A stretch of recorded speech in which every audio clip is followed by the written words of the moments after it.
Là, on n'a pas le droit de rater et en plus, on sait très bien que si on se loupe, ils vont pas nous rater. Cette intervention, je vais pas dire ça passe ou ça casse, mais c'est un peu ça. Hein.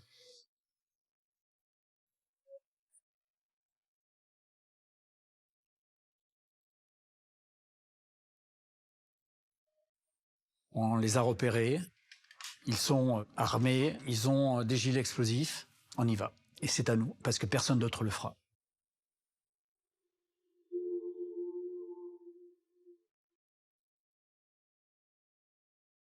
On est face à une personne qui veut mourir, qui est décidée à mourir, qui veut partir avec le maximum de personnes.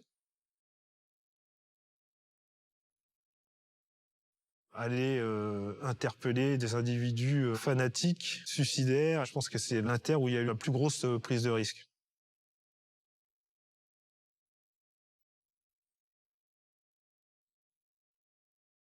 La situation, même pour les personnes du raid, bon, c'est terrible. Il faut décider de mettre sa vie de famille de côté, de façon à pouvoir neutraliser cet individu, parce qu'on sait que le neutraliser, ça ne veut pas dire forcément sortir vivant de l'affaire.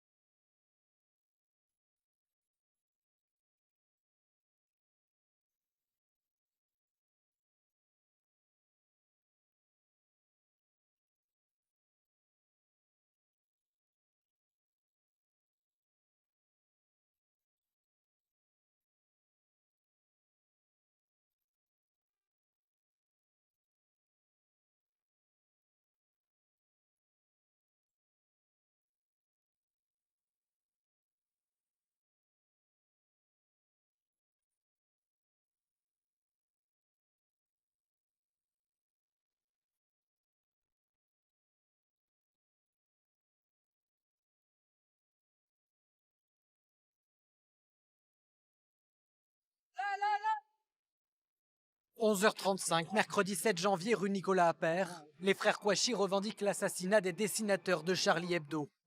Il est environ 17h, porte de Vincennes à Paris, quand les hommes du raid lancent l'assaut à l'hypercachère. 2015, c'est l'année où chaque 2 mois, il y a eu soit un attentat, soit une tentative d'attentat majeur qui a été déjouée. C'est ça 2015. Ça fait bien plusieurs décennies même hein, qu'on est un petit peu inquiet par rapport au risque terroriste en France. On le voit de par la radicalisation dans notre secteur d'activité. On a des individus radicalisés qui prônent le djihad et qui vont faire le djihad sur notre territoire. 2015, c'est aussi le moment où le terrorisme, c'est à la fois un terrorisme interne à la France et aussi un terrorisme externe qui se passe au Levant. Ce message est adressé à la France. Wallahi, vous allez goûter à une amertume dont jamais vous avez goûté auparavant. Notre armée est engagée pour réduire les combattants français qui se trouvent au Levant, qui ne reviennent pas en France pour faire des attentats. 2015, on est sous pression depuis 6, 8, 10 mois, parce qu'on sait qu'il va sans doute se passer quelque chose. On ne sait pas quand, mais on est sûr qu'il va se passer quelque chose.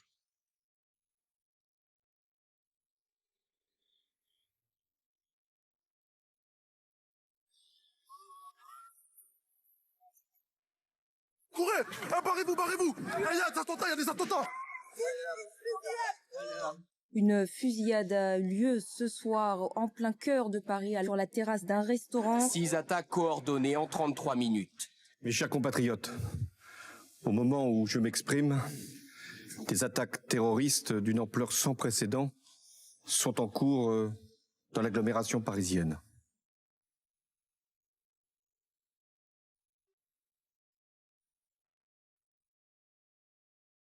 Alors que 1500 personnes assistent à un concert de rock dans la salle du Bataclan, 3 assaillants font irruption et ouvrent le feu à l'arme automatique.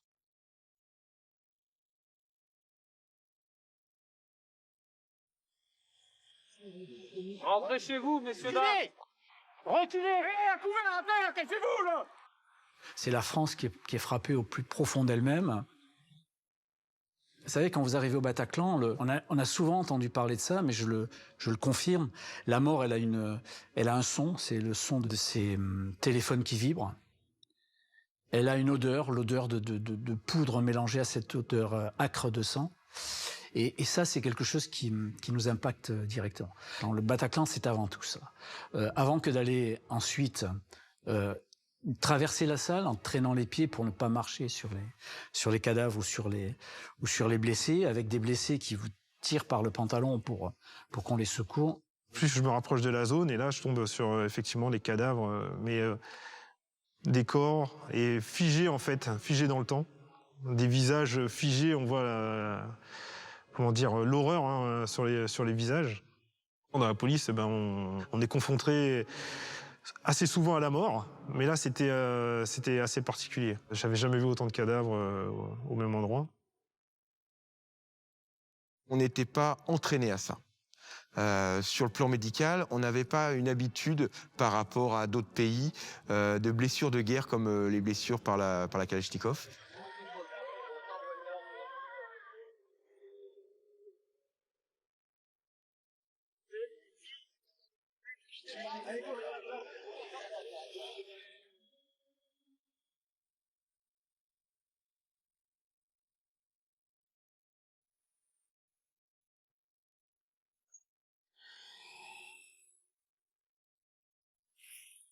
Il faut savoir que depuis les attentats du 13 novembre, nous, on dort pas beaucoup, on est énormément sollicité, ce qui est normal. Pour gagner en réactivité, on fait des permanences au service, donc les opérateurs dorment sur place et sont prêts à réagir à un départ en une dizaine de minutes. On a l'information des services de renseignement nous disant qu'on a des commanditaires. C'est là que le nom d'Abaoud ressort. C'est un jeune qui est parti en Syrie pour le djihad. On a pu le voir en fait quelques mois auparavant lors d'un reportage en Syrie. On voyait la violence de l'individu, le manque de pitié. Je me rappelle, il était au volant d'un 4x4 et il traînait un chapelet de cadavres. On traque les mortades, les kuffars, ceux qui nous combattent, qui combattent l'islam. On est là. Tire mon frère, tire, c'est kuffar, tire. Et moi celui-là que sa tête de schtroufoul de haram. Et moi Allahu Akbar. Allahu Akbar. Qu'est-ce que ça pue mes frères. Alors, ce qui est très marquant sur cette vidéo, c'est l'aisance avec laquelle il s'exécute, la jeunesse aussi hein, du profil. Et là, on se dit, en fait, c'est cet individu-là hein, qui a pris du grade, qui a organisé une action terroriste, et on sait très bien qu'on doit s'attendre à quelque chose une suite qui sera violente et de la même acabit, quoi.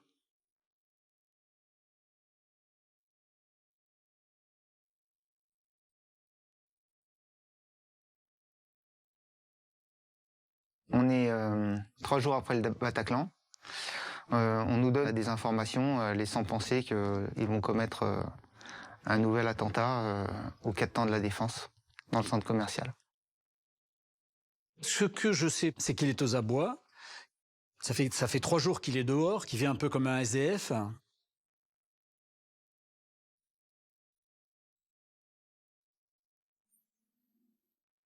Et là, on visionne avec les collègues de la DGSI, les collègues de l'antiterrorisme de la PJ, on visionne les caméras qu'ils ont mis et on voit véritablement donc des individus qui ont 2 individus, dont un en tout cas a un gros manteau et donc un gilet explosif.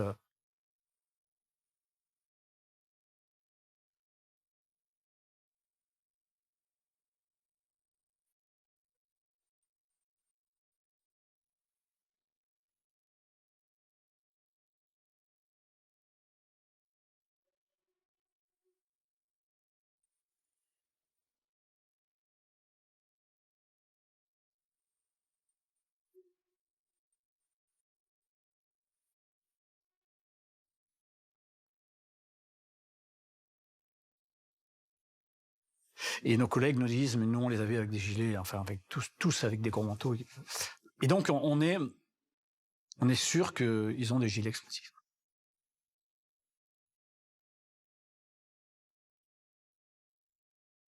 Et les gilets explosifs, c'est nouveau pour nous. On n'en a jamais connu en France. On n'en a jamais connu depuis, d'ailleurs, depuis cet épisode-là, et j'espère qu'on n'en connaîtra plus jamais. Mais un gilet explosif, c'est une bombe humaine intelligente. Une bombe avec l'intelligence de l'humain. C'est-à-dire une bombe qui va s'approcher au plus près possible des foules ou de la colonne d'assaut du raid pour mettre la moitié de la colonne d'assaut au tapis. Et donc, c'est quelque chose de très difficile à gérer.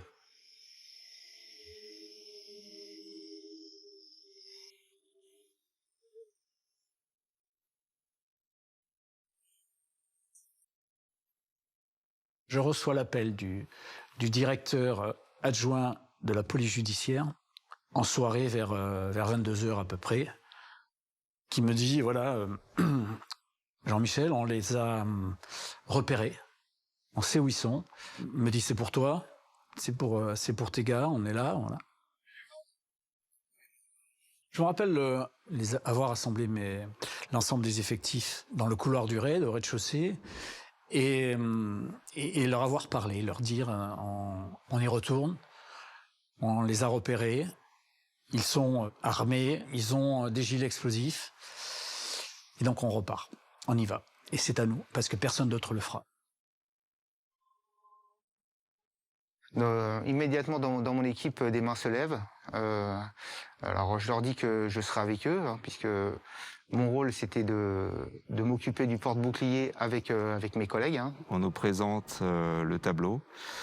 C'est une cour intérieure avec des bâtiments autour qui font à peu près 3-4 étages. On nous dit qu'Abaoud est ici avec ses complices, avec des armes lourdes, des explosifs. Pour nous tous, quand on nous annonce ça, on se regarde un petit peu en se disant ça sent quand même le guet-apens cette affaire. Donc on n'y va pas en reculons, mais on y va avec une certaine précaution. Il y a le briefing, et puis très vite, on a ce sentiment de se dire ok, on va sur une grosse intervention. Donc forcément que cette notion de peur, elle arrive, elle est humaine, elle est saine, elle est importante à prendre en compte pour la surpasser. Et là, ça dure pas longtemps, c'est quelques secondes. Au bout de quelques secondes, quelques minutes, ça y est, on se met dans le match.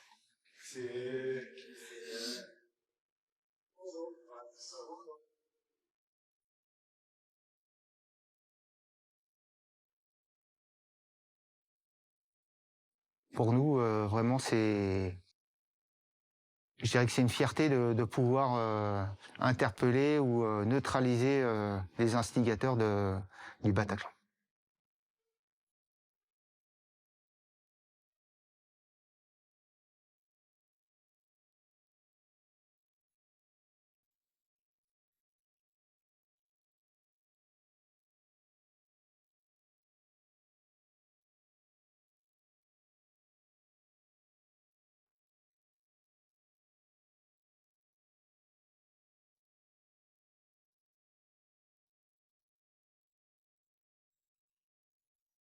Sur ce type de mission, il y a une notion de secret défense, il y a une notion aussi de surprise. On veut avoir l'effet de surprise. Et donc, évidemment, qu'on ne va pas prévenir nos collègues pompiers, nos collègues SAMU au cas de blessés. On prévient personne. On est dans le secret.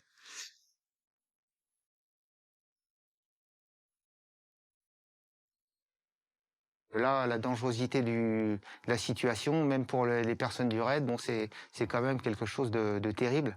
Et il faut décider de mettre sa vie de famille de côté, d'oublier peut-être ses enfants, sa vie personnelle, de façon à pouvoir neutraliser cet individu, parce qu'on sait que le neutraliser, ça ne veut pas dire forcément sortir vivant de l'affaire.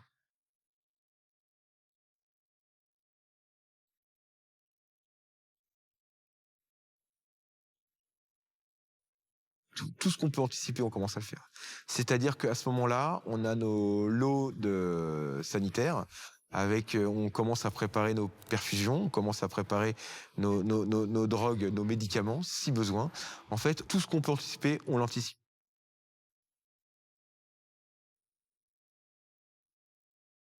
On est face à une personne qui veut mourir, qui est décidée à mourir, qui veut partir avec le maximum de personnes, qui a à sa disposition un armement qui est terrible. Où même s'il ne veut pas l'initier, il peut s'initier tout seul. Ou le fait de venir à son contact, ou le fait, ne serait-ce qu'un frottement, peut initier ce fameux gilet explosif qui peut avoir des répercussions dramatiques. Tout ce que j'ai dit tout à l'heure sur les gilets explosifs, je pense que ça monte dans la tête de tout le monde, de tous les opérateurs. Et on voit cette préoccupation-là, on la sent. C'est le sujet, ça serait une intervention pleine de dangers, parce qu'il y a ce danger-là précis. En fait, en ma petite carrière au sein de l'unité, hein, je pense que c'est l'inter où il y a eu la plus grosse prise de risque. Aller interpeller des individus fanatiques, suicidaires et dotés de gilets explos.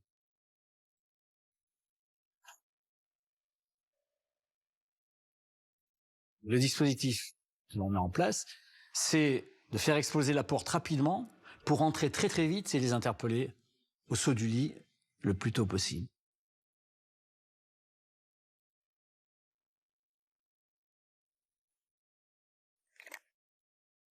On se met en place, à part les ordres clairs et précis, il n'y a pas d'autres phrases et d'autres choses particulières qui se passent, quoi.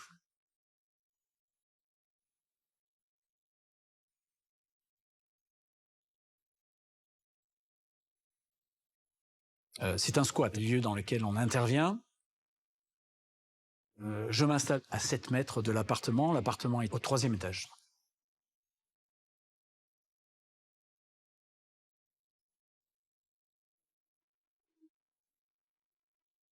La colonne d'assaut arrive à se positionner devant la porte et à mettre les explosifs sur la porte. Et là, l'opération débute.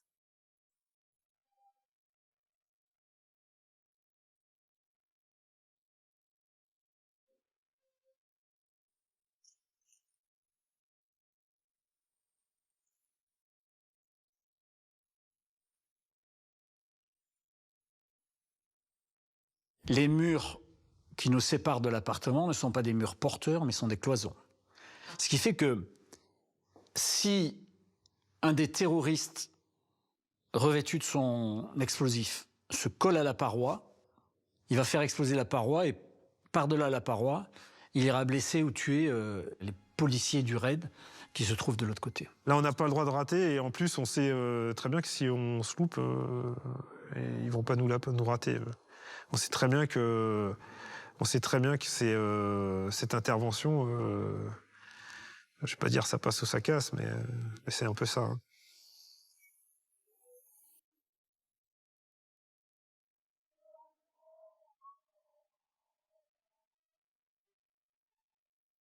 On fait un retrait pour se mettre en sécurité pour l'ouverture à l'explosif.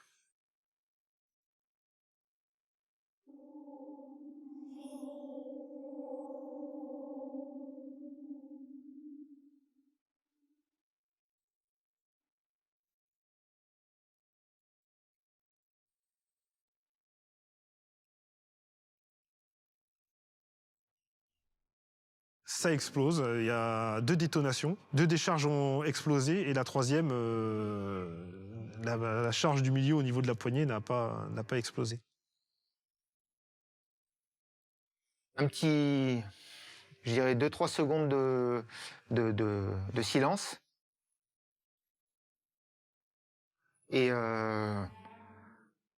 après le message échec à l'explosif, on essaye de reposer une charge. Et là, j'entends 3 coups de feu. Lors des coups de feu, en fait, je vois la porte qui éclate à 3 endroits. C'est une grosse poussée et on peut pas résister, quoi, en fait. Et je sens comme des petits criblés d'éclats, plein de choses qui me tapent dans les jambes et tout. Et après, je dévale l'escalier et je me retrouve sur le palier inférieur. Les copains qui sont de la première équipe, clairement, sont polycriblés au niveau des bras, au niveau des jambes. Ils sont blessés. J'ai un copain qui me dit, tu saignes. Alors Je regarde mon pied et en fait je vois un trou dans ma chaussure, plusieurs éclats plantés dans la chaussure et un trou avec du sang qui coule de la chaussure. Là j'ai commencé à avoir un peu mal et je me suis dit bon bah je vais aller voir le doc. On a la chance en tant que médecin d'avoir un rapport humain avec nos camarades opérateurs très fort. Et là je vois bien c'est que ce qui fait aussi, ça fait partie de l'humain, plaisir entre guillemets, quand j'ai des collègues qui sont blessés, ils me disent ah Charlie c'est toi. C'est cool. Ils se sentent un peu rassurés parce qu'ils ont le contact médic, le contact du fameux doc, ils l'ont là. Et ils se disent, ok, c'est bon. Et donc là, on se dit, allez, on va tout faire pour que ça se passe bien et ça va aller. Tu me dis, ça te fait mal. Le doc me fait m'asseoir, il m'enlève la chaussure et il regarde, il dit, ok, bon par contre c'est fini pour toi, tu pars avec les pompiers. Et là, à ce moment-là, je suis toujours à l'écoute radio. J'entends les copains qui s'organisent, les relais, les instructions. Vous vous mettez dans se mettre dans le montant. Dans le montant et la colonne, ok, ça marche. Notre stratégie à ce moment-là, c'est de garder un feu nourri avec les premiers de colonne en direction du couloir de l'appartement pour éviter qu'un terroriste vienne à notre contact avec un gilet explosif.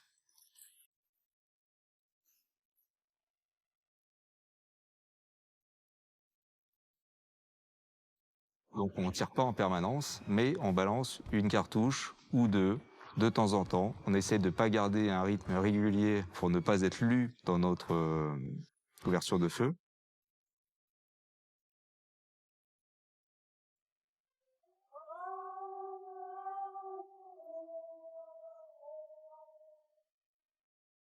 Et j'entends les tirs et c'est horrible. C'est horrible pour moi parce que je me dis mais là je vais lâcher tout le monde quoi. Le médecin part emmener un blessé au niveau des pompiers. Dès que je vois que le médecin est parti, je reprends ma chaussure, je rattache ma chaussure et je remonte. Je reprends un bouclier et je remonte au niveau de la colonne.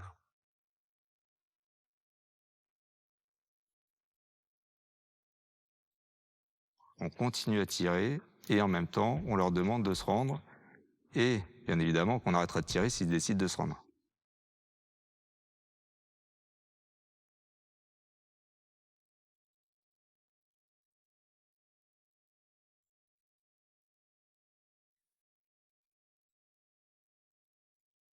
Malgré le fait qu'on annonce à la voix en permanence, on essaie d'avoir une prise de contact constante, donc c'est assez long, où on répète, on a l'impression de répéter tout le temps les mêmes choses, rendez-vous, on arrêtera de tirer si vous décidez de vous rendre, il vous suffit juste de coopérer. Donc c'est très long, c'est très épuisant, des heures se passent.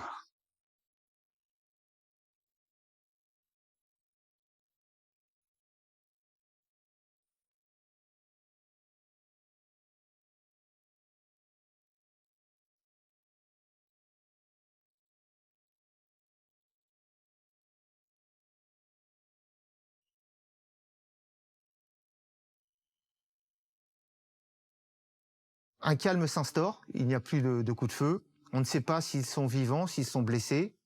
Vraiment, c'est un silence important. On essaye d'envoyer un robot. Alors, c'est un petit robot qui roule. Et on se rend compte rapidement que ce petit robot, il peut pas passer parce que c'est dégradé au sol. Il y a des objets au sol, donc il ne passera pas.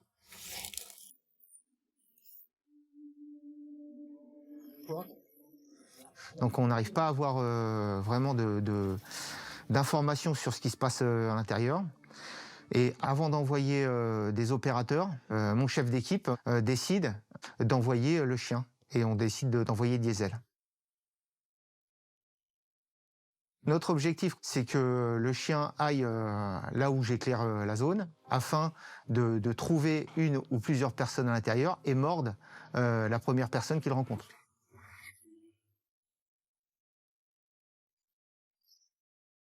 Le chien suit la lumière du Polarion, prend à gauche. J'entends pas qu'il trouve qui que ce soit, qu'il morde qui que ce soit, qu'il glapisse, qu'il fasse le moindre son.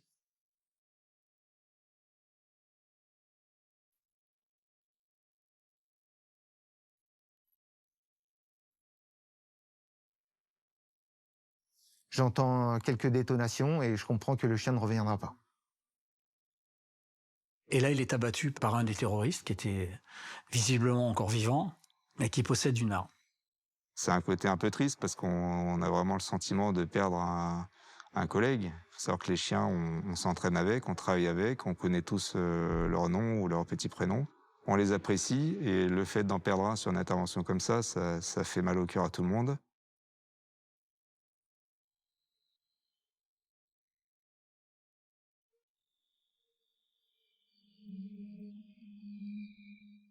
Il est où ton copain? C'est pas mon copain. Il est où? C'est pas mon copain.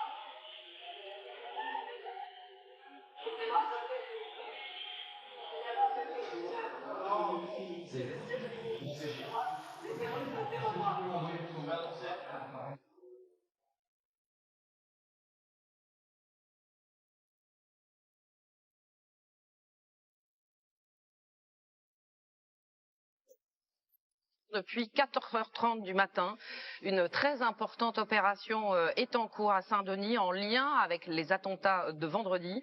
C'est donc une intervention à très haut risque qui est en cours.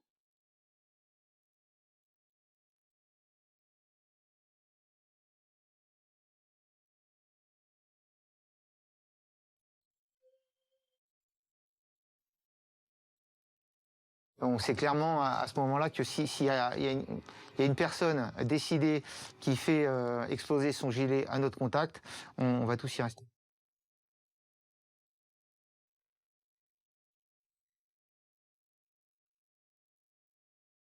On reprend la stratégie de départ et moi je redescends du coup pour récupérer des cartouches, pour récupérer des chargeurs.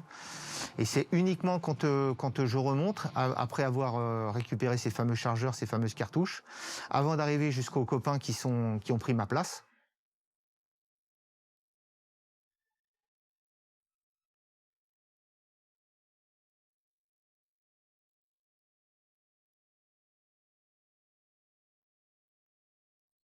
On a une grosse explosion qui provient du fond de l'appartement.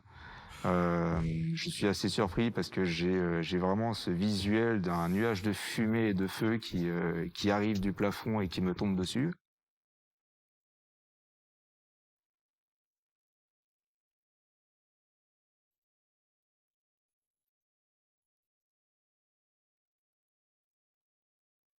On voit justement le terroriste qui se fait sauter au niveau de la fenêtre parce que nous on est juste en dessous. C'est un grand boom, c'est une déflagration très intense. On voit réellement une boule de feu avec un corps complètement meurtri et qui vient s'écraser au rez-de-chaussée à quelques mètres du poste de commandement.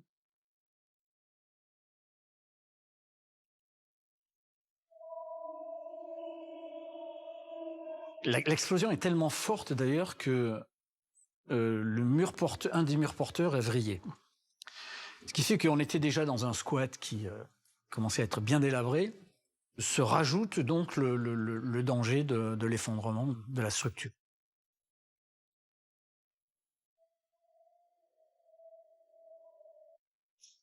Quand on rentre dans l'appartement, déjà on a des difficultés à ouvrir le peu de porte qui reste. Ensuite derrière, il y a tout un amas de gravats, on a du bois qui est entreposé un petit peu partout.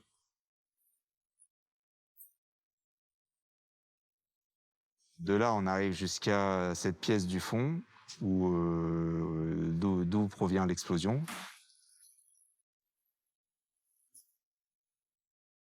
Où je constate que tout le plancher de cette chambre est en fait un étage en dessous. On a un espèce de gros trou béant dans cette chambre. Clairement, pour moi, c'est une situation de guerre. L'importance de l'explosion, cet effet de souffle, le fait que tout s'écroule, que oui, ça c'est quelque chose que même au raid on n'a pas connu.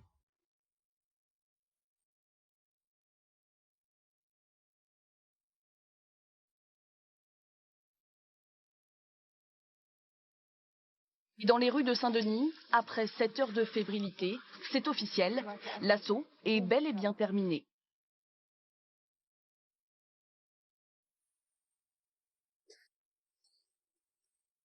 savons aujourd'hui que Abaoud, l'un des cerveaux, se trouvait parmi les morts.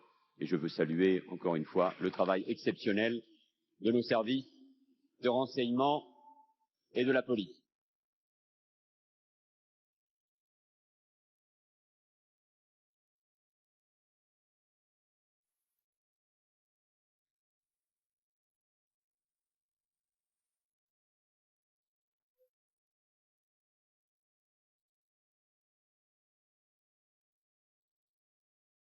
Alors les polémiques qui disent qu'on a tiré énormément de cartouches, ce sont des personnes qui ne connaissent pas nos process, qui ne connaissent pas le métier de l'intervention, qui ne connaissent pas le cahier des charges qui a été le nôtre. C'est le terrain qui commande, on le dit souvent. On a tiré beaucoup de cartouches parce qu'on a fait des barrages de feu. Et ça, c'est sur mon ordre. C'est une décision que j'ai prise. À mon avis, c'était la seule décision à prendre pour pas avoir de blessés dans nos colonnes d'assaut. Il n'avait pas d'otages, il n'y avait pas de vie à sauver, à part la leur. Et donc, il était inutile de prendre des risques fous pour aller les chercher là où ils étaient. Voilà pourquoi on a mis du temps. Voilà pourquoi on a beaucoup tiré. Et ça a fait polémique, mais c'est comme ça.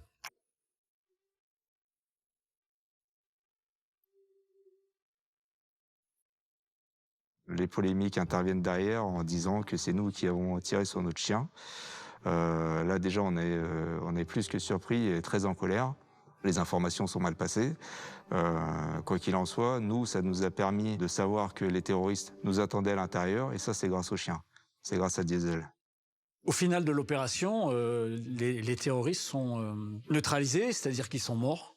C'est hors de question de prendre des risques insensés. Mais ce qu'il faut retenir de cette opération-là, c'est un succès parce qu'elle a empêché des attentats qui s'apprêtaient à faire ultérieurement. Donc, pour moi, ça ne me pose aucun problème.